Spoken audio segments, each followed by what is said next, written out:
What's up everybody, my name is Drew and welcome back to another Procreate walkthrough, video, tutorial, whatever you want to call it. So going back to grade school art class, I remember this project that we did where we took our shoes off, put them on the table, and we sketched them on a piece of paper and eventually painted them and colored them, and everybody had these unique shoes. I always thought it was a cool project. Everybody hung them up on the walls and you know, it's cool to see. Shoes are super unique and they say you can tell a lot about a person by the shoes on their feet. And that's about all I know about that statement, so let's move on. So these are my favorite pair of shoes. I've been wearing them for about 3 years now with an asterisk on that 3 because 2020, I didn't go very many places. I'm gonna make these. So grab your shoes, whatever ones you want to digitize, and turn into a portrait, and let's get started. After you've got your shoes, the first thing we're gonna wanna do is go outside or find a well-lit area and snap a few pics of your shoes. Then we're gonna paste them into Procreate, and we're gonna remove the background. And to do this, we're gonna go to the selection tool, make sure you have freehand selected, and we're just gonna outline the shoe. Don't worry about it not being perfect here because we're not actually gonna use this shoe in our final thing. It's just gonna be a reference, and removing the background is gonna help eliminate some of that noise and make it easier to digitize.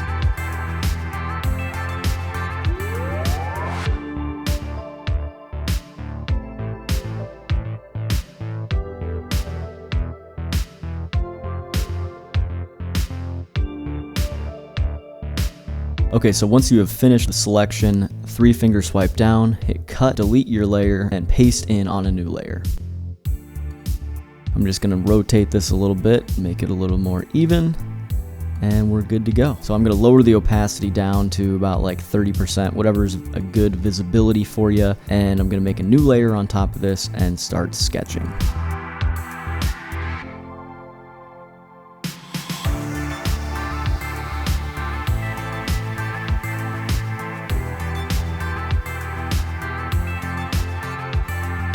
Also pay attention to the shadows on your image and sketch those in so when it comes to doing the shadows later, it's easier to tell where they're at and make them look a little bit more natural.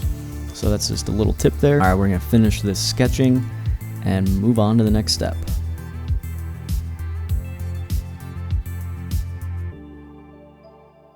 Once your sketch is done, make a new layer on top of that, and I'm gonna lower my sketch opacity, and we're gonna start with some line art. I'm gonna go to my favorite studio pen, and I'm gonna use black. And just like the sketching, you're gonna go over those lines and make your final line art.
Don't be afraid to go back to the picture you took if you want to add some more detail after you've gotten a little bit further into this project. Don't get hung up on only doing what you sketched and use everything you got.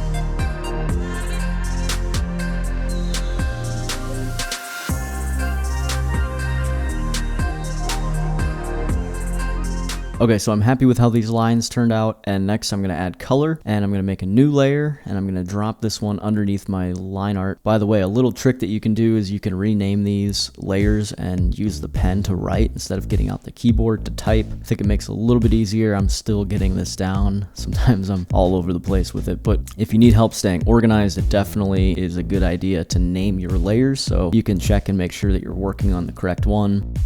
Okay, so once I have my color layer, make sure your line art is a reference. That way you can just drag and drop these colors in and not worry about them bleeding out of the lines.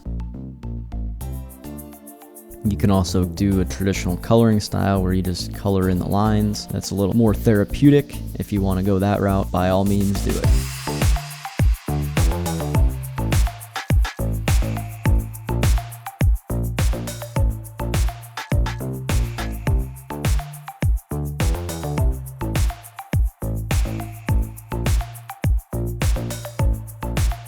Alright, so after color comes shadows and highlights. Since I'm working on black and white, it's going to be a little bit more difficult to do the shadows over the top, so I'm going to hide the color layer and just do these shadows over my sketch and line art. Again, you want to make sure your shadow layer is on top of your color but below your line art, and you can make it a clipping mask on top of your color. The reason I didn't do a clipping mask here is because I have my color layer hidden, so nothing would show up. Another technique for shadows is to just make your shape and then fill it in just like you would a color. If you're not happy with how your lines are turning out, it's a little bit easier to do it that way. I lowered the shadow layer opacity down to about 30%. That's my go-to. You can mess with the blend modes as well. Just do whatever you think looks good and whatever makes you happy. Remember, this is your art project. Art is totally subjective and you are the creator. Alright, next up we're going to do highlights. Again, make a new layer. You can rename it highlights if I can get this pen to work. And we're going to use white here and just start making some highlights. I'm also going to change the layer blend mode to soft light and lower the opacity around 50%, and we're almost done.